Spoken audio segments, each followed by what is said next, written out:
Welcome to graphics tree. ഇന്ന് നമ്മൾ isometric പ്രൊജക്ഷൻ്റെ ഒരു ക്വസ്റ്റ്യൻ സോൾവ് ചെയ്യാം. ഫസ്റ്റ് ക്വസ്റ്റ്യൻ വായിക്കാം.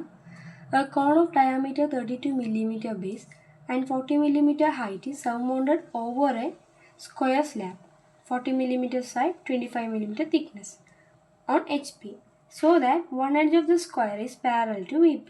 Draw the isometric projection of the combination. ആദ്യം നമ്മൾ ഇതിൻ്റെ ഒരു ഓർത്തോഗ്രാഫിക് പ്രൊജക്ഷൻ വരയ്ക്കണം. എന്നിട്ടായിരിക്കും നമ്മൾ ഐസോമെട്രിക് പ്രൊജക്ഷൻ വരയ്ക്കുക. സോ ഓർത്തോഗ്രാഫിക് പ്രൊജക്ഷൻ പറഞ്ഞാൽ 2D വ്യൂവിൽ എങ്ങനെയാണ് ഈ പിക്ചർ ഉണ്ടാവുക എന്നാണ് നമ്മൾ വരയ്ക്കാൻ പോകുന്നത്. സോ നമുക്ക് റഫ് ഡ്രോയിങ് വരയ്ക്കാം. ആദ്യം XY ലൈൻ വരയ്ക്കാം. ഇത് പറഞ്ഞിരിക്കുന്നത് cone of diameter 32 mm, it surmounted over square slab.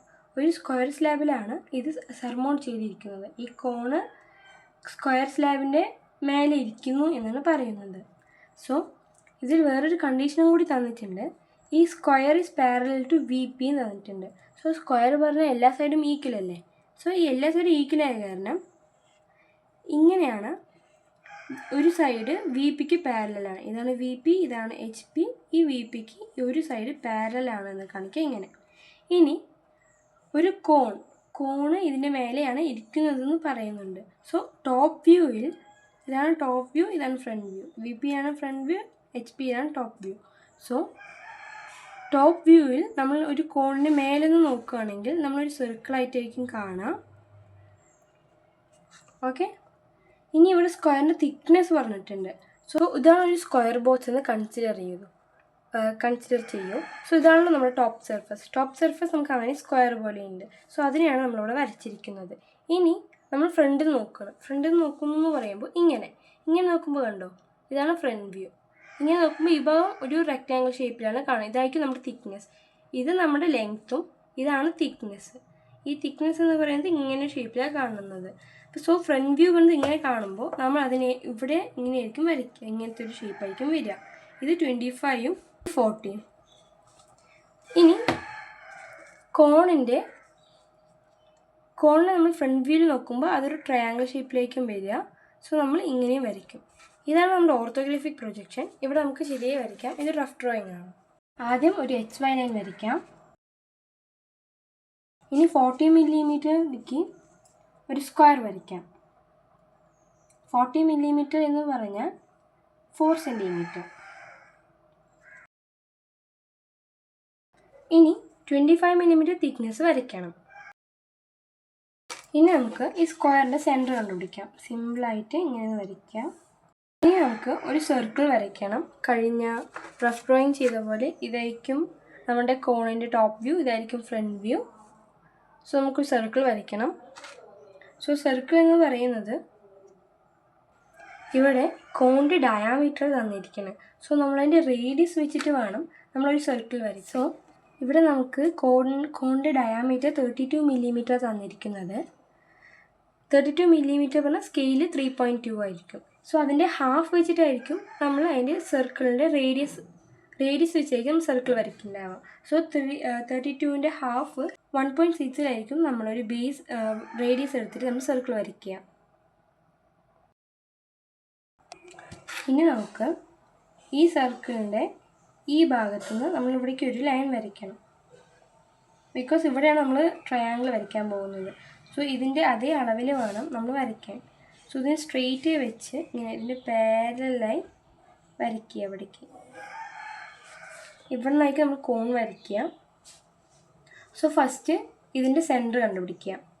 സെൻറ്ററിൽ നിന്ന് സ്ട്രെയിറ്റ് ലൈൻ വരയ്ക്കുക. കോണിൻ്റെ ഹൈറ്റ് നോക്കുക. കോണിൻ്റെ ഹൈറ്റ് 40 mm ആണ്. സോ 4 cm ഒരു ലൈൻ വരയ്ക്കുക.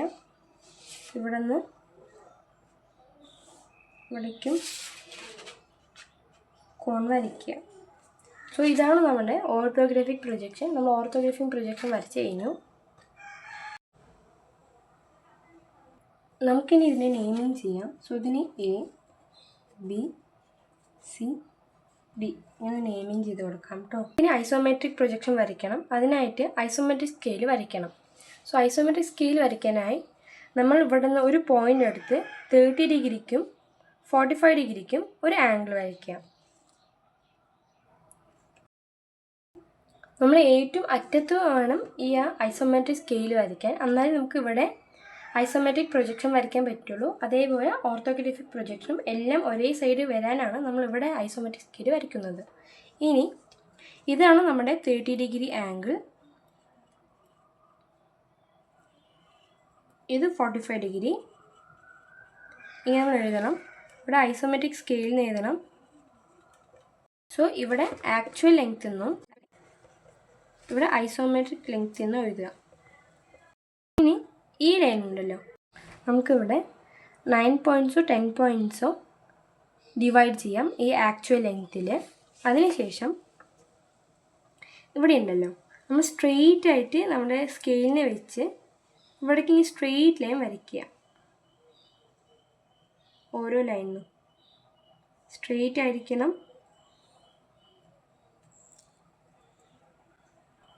അല്ലെങ്കിൽ നിങ്ങൾ സെറ്റ് സ്ക്വയർ എടുത്തിട്ട് കറക്റ്റ് ഈ ഒരു ഭാഗം ഉണ്ടല്ലോ, ഇതിങ്ങനെ നമ്മൾ സ്ട്രെയിറ്റ് ഭാഗത്ത് വെച്ച് ഇതേ രീതിക്ക് സ്കെയിലിനെ വെച്ചിട്ടേ പോവുക. അപ്പോൾ നമുക്ക് കറക്റ്റായിട്ട് ഈ പോയിന്റ് നമുക്ക് കിട്ടും. ഐസോമെട്രിക് പ്രൊജക്ഷൻ വരയ്ക്കണം. ഐസോമെട്രിക് പ്രൊജക്ഷനായി ആദ്യം ഒരു 30 ഡിഗ്രിക്ക് ആംഗിൾ വരയ്ക്കണം രണ്ട് ഭാഗത്തായിട്ട്. സോ നമ്മൾ സ്ട്രെയിറ്റ് ലൈൻ എടുക്കുക, അവിടെ ഒരു പോയിന്റ് കൺസിഡർ ചെയ്യുക. ഒരു പോയിന്റ് കൺസിഡർ ചെയ്ത ശേഷം ഈ ഭാഗത്തേക്കും രണ്ട് ഭാഗത്തേക്ക് 30 ഡിഗ്രിക്ക് ഒരു ആംഗിൾ വരയ്ക്കുക. ഇത് നമ്മുടെ 30 ഡിഗ്രി ആംഗിളാണ്. 30 ഡിഗ്രി. ഈ A to B ഡിസ്റ്റൻസ് എടുക്കാം. A to B ഡിസ്റ്റൻസ് എടുത്ത് ഐസോമെട്രിക് സ്കെയിൽ മാർക്ക് ചെയ്യാം. 40 മില്ലിമീറ്റർ ആയ കാരണമാണ് നമുക്ക് കറക്റ്റ് ഈ പോയിന്റ് തന്നെ വന്നത്. സോ ഈ പോയിന്റിൽ നിന്ന് എടുക്കുമ്പോൾ ഈ പോയിൻ്റാണല്ലോ കിട്ടിയത്. ഇനി നമ്മൾ ഐസോമെട്രിക് ലെങ്ത്തിൽ വേണം നമ്മുടെ ഐസോമെട്രിക് പ്രൊജക്ഷനിൽ ഡ്രോയിങ് ചെയ്യാൻ. ഈ ഐസോമെട്രിക് സ്കെയിലിലത്തെ ഈ ഡിസ്റ്റൻസ് നോക്കുക. സോ ആക്ച്വൽ ലെങ്ത് നമ്മളോട് മാർക്ക് ചെയ്തു. ആ മാർക്ക് ചെയ്തിട്ട് ഐസോമെട്രിക് ലെങ്ത് എടുത്തിട്ട് നമ്മൾ ഐസോമെട്രിക് പ്രൊജക്ഷൻ വരയ്ക്കുന്നത്. സോ ഐസോമെട്രിക് ലെങ്ത് നമ്മൾ ഇത് തന്നെ കൺസിഡർ ചെയ്ത് മാർക്ക് ചെയ്യാം. ഇതാണ് നമ്മുടെ ഐസോമെട്രിക് ലെങ്ത്. ഐസോമെട്രിക് ലെങ്ത് എടുത്ത് ഈ A to B മാർക്ക് ചെയ്യാം. A to B മാർക്ക് ചെയ്യാം. സോ എപ്പോഴും റൈറ്റ് ഹാൻഡ് സൈഡിൽ ഇങ്ങനെ A to B ഇങ്ങനെയാണല്ലോ വരുന്നത്. ഇറ്റ് ഈസ് റൈറ്റ് സൈഡിലേക്കാണ് നമ്മൾ മാർക്ക് ചെയ്യുന്നത് A to B. അതേപോലെ ഇവിടെ നിന്ന് റൈറ്റ് സൈഡിലേക്കാണ് മാർക്ക് ചെയ്യുക. B to C എടുക്കണം. ഈ B to C എടുക്കുമ്പോഴും ഇതും 40 ആണല്ലോ. സോ ഇതും ഇതേ ലെങ്ത് തന്നെയായിരിക്കും വരിക. മനസ്സിലായോ? പക്ഷേ ഇത് പെൻഡാഗണോ ഹെക്സഗണോ വരുമ്പോൾ ഇവിടുത്തെ എല്ലാ ഡിസ്റ്റൻസും മാറിയിട്ടുണ്ടാവും. സോ നമ്മൾ ഓരോന്നിനും ഡിസ്റ്റൻസും ഐസോമെട്രിക് ലെങ്ത്തും എടുത്തിട്ടാണ് നമ്മൾ വരയ്ക്കാൻ.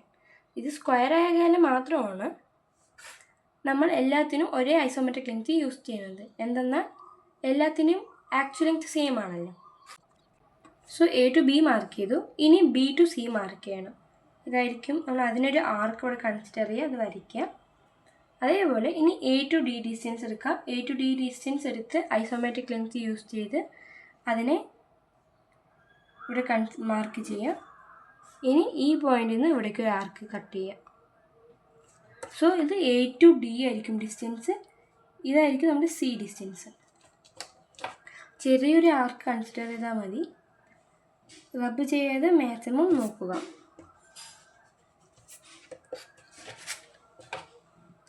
സോ ABC നമുക്ക് എല്ലാ പോയിന്റും കിട്ടി. ഇനി നമുക്ക് ജോയിൻ ചെയ്യാം.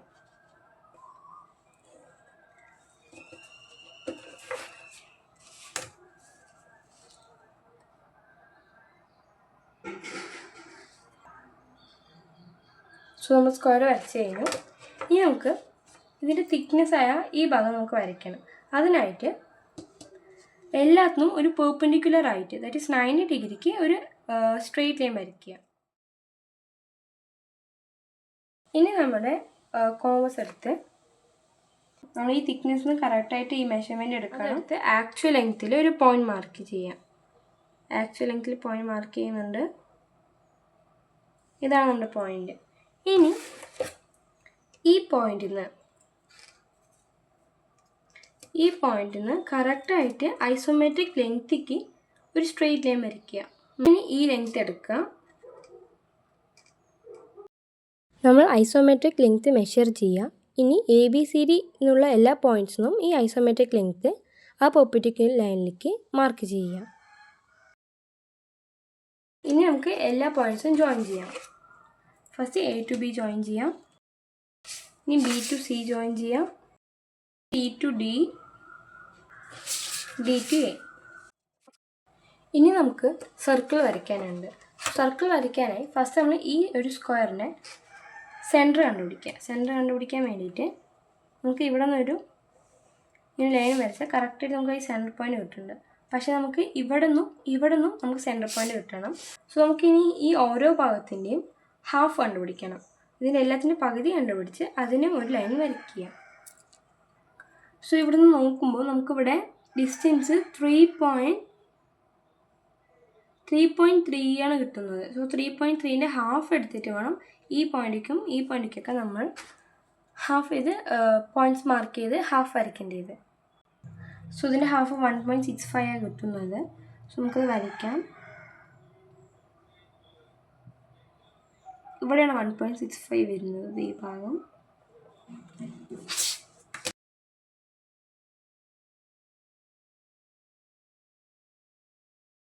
ഇനി നമുക്ക് ഇതിൻ്റെ എല്ലാ ഡിസ്റ്റൻസിനും എല്ലാ ഹാഫിനും നമുക്ക് സ്ട്രെയിറ്റ് ലൈൻ വരയ്ക്കാം.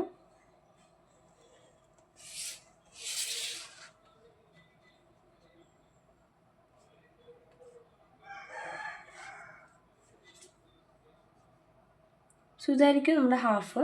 ഇനി എന്താ ചെയ്യേണ്ടതെന്ന് വെച്ചാൽ നമ്മുടെ ഈ സർക്കിൾ ഉണ്ടല്ലോ, ഈ സർക്കിളിൻ്റെ റേഡിയസ് എടുക്കുക. റേഡിയസ് കൺസിഡർ ചെയ്യുക. റേഡിയസിനെ ആക്ച്വൽ ലെങ്ത്തിൽ ഒന്ന് മാർക്ക് ചെയ്യാം. ഇതാണ് ആക്ച്വൽ ലെങ്ത്. ഇനി ആക്ച്വൽ ലെങ്ത്തിൽ നിന്ന് ഐസോമെട്രിക് ലെങ്ത് കണ്ടുപിടിക്കുക. ഇനി ഈ ഐസോമെട്രിക് ലെങ്ത് വെച്ചിട്ട്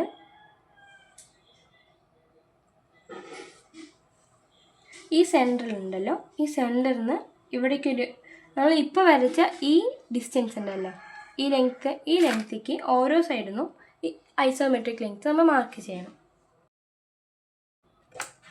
നമ്മുടെ ഈ ലെങ്ത് ഉണ്ടല്ലോ, ഈ ലെങ്ത്തിനെ പാരലായി വെച്ച് നമ്മൾ ഇവിടേക്ക് ഒരു ചെറിയ സ്ക്വയർ കൺസിഡർ ചെയ്യണം. ഇതേപോലെ നമ്മളിങ്ങനെ പാരലായി വെക്കുക. നമ്മുടെ ഈ ലെങ്ത്തിന് പാരലായി സ്കെയിൽ വെക്കുക. എന്നിട്ട് മെല്ലെ മെല്ലെ മെല്ലെ മെല്ലെ ഇങ്ങനെ മൂവ് ചെയ്ത് ഈ പോയിൻ്റ് എത്തുമ്പോൾ നമ്മൾ സ്ട്രെയിറ്റ് ലൈൻ വരയ്ക്കുക. അതേപോലെ ഇവിടെ നിന്ന് ഇത് പാരലായിട്ട് സ്കെയിൽ ഈ ഡിസ്റ്റൻസിലേക്ക് വയ്ക്കുക. ഇനി മെല്ലെ മൂവ് ചെയ്ത് ഈ പോയിൻ്റ് എത്തുമ്പോൾ ഒരു സ്ക്വയർ വരയ്ക്കുക, ഒരു ലൈൻ വരയ്ക്കുക. ഒരു സ്ക്വയർ കിട്ടിയിട്ടുണ്ട് ഉള്ളിൽ. നമ്മൾ 4 സെൻറ്റർ മെത്തേഡ് വെച്ചിട്ടായിരിക്കും നമ്മുടെ സർക്കിൾ വരയ്ക്കേണ്ടാവുക. അതിനായിട്ട് നമ്മളിപ്പോൾ ഉള്ളിൽ ഇങ്ങനെ ഒരു ചെറിയ സ്ക്വയർ കൺസിഡർ ചെയ്തിട്ടുണ്ടല്ലോ. സോ ഈ പോയിൻറ്റ്സ് കേട്ടോ, ഈ പോയിൻറ്റ്സ്, ഈ എയും ഈ പോയിൻറ്റ്സ്. സോ ഈ പോയിൻറ്റിൽ നിന്ന് ഈ പോയിൻറ്റിലേക്ക് ഒരു ലൈൻ വരയ്ക്കുക. അതേപോലെ ഈ പോയിൻറ്റിൽ നിന്ന് ഈ പോയിൻറ്റിലേക്ക് ഒരു ലൈൻ വരയ്ക്കുക. ഇനി ഇതിൻ്റെ ഓപ്പോസിറ്റായ ഈ പോയിൻ്റ് ഉണ്ടല്ലോ, ഈ പോയിൻറ്റിൽ നിന്ന് ഈ 2 പോയിൻറ്റിലേക്ക് നമ്മൾ ഒരു ലൈൻ വരയ്ക്കുക. ഓക്കെ. സോ ഈ പോയിൻ്റാണ് നമ്മൾ ചൂസ് ചെയ്യേണ്ടത്. എല്ലായ്പ്പോഴും അങ്ങനെ ആയിരിക്കും. ഇനി നമ്മൾ എന്താ ചെയ്യേണ്ടത് വെച്ചാൽ ഈ പോയിൻ്റ് ഉണ്ടല്ലോ, നമ്മളിപ്പോൾ ഇവിടെ നിന്ന് വരച്ച ഇങ്ങനെ ഒരു പോയിൻ്റ്. സോ ഈ പോയിൻറ്റിൽ നിന്ന് ഈ 2 ഭാഗത്തേക്ക് ഒരു ആർക്ക് വരയ്ക്കുക.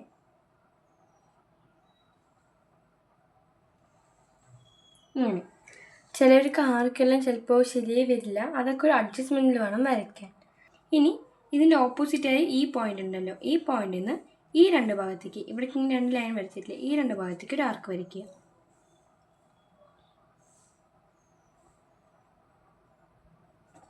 ഓക്കെ. ഈ പോയിൻറ്റും ഈ ഇങ്ങനൊരു പോയിൻ്റില്ലേ, ഈ പോയിൻറ്റും സോ ഈ 2 പോയിൻ്റ് കോയിൻസൈഡ് ചെയ്യുന്ന സ്ഥലം, അതായത് ഇത് ഈ പോയിൻറ്റും കൂടി കോയിൻസൈഡ് ചെയ്യുന്നത് ഇവിടെയാണ്.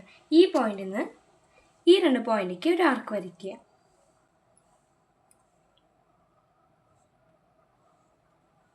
ഈ പോയിൻറ്റും കോയിൻസൈഡ് ചെയ്യുന്ന ഈ പ്ലേസിൽ നിന്ന് ഒരു ആർക്ക് വരയ്ക്കുക. നമ്മളിപ്പോൾ കോണിൻ്റെ ബേസ് വരച്ച് കഴിഞ്ഞു. ഇനി നമുക്ക് ആ ട്രയാങ്കിൾ ഷേപ്പാണ് വരയ്ക്കേണ്ടത്. അതിനായിട്ട് സർക്കിളിൻ്റെ ഈ സെൻറ്ററിൽ നിന്ന് സ്ട്രെയിറ്റ് ലൈൻ മേലേക്കൊന്ന് വരയ്ക്കുക. അതിനുശേഷം നമ്മുടെ കോണിൻ്റെ ഡിസ്റ്റൻസ് ഉണ്ടല്ലോ, ഈ ഡിസ്റ്റൻസ് ഇവിടുന്ന്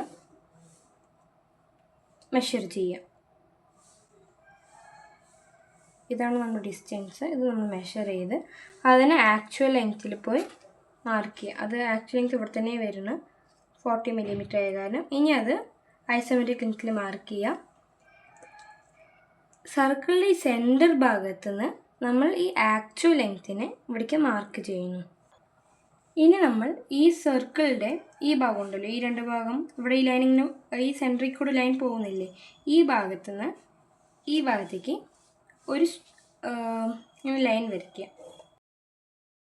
ഓക്കെ, അപ്പോൾ നമുക്ക് ഐസോമെട്രിക് പ്രൊജക്ഷൻ റെഡിയായി. ഇനി ഇതിൻ്റെയൊക്കെ മെഷർമെൻറ്റ്സ് നമ്മൾ മാർക്ക് ചെയ്യണം. അതിൻ്റെ മാർക്ക് ചെയ്ത് ലാസ്റ്റ് ഒരു ഫോട്ടോ ഞാൻ അപ്ലോഡ് ചെയ്യാം.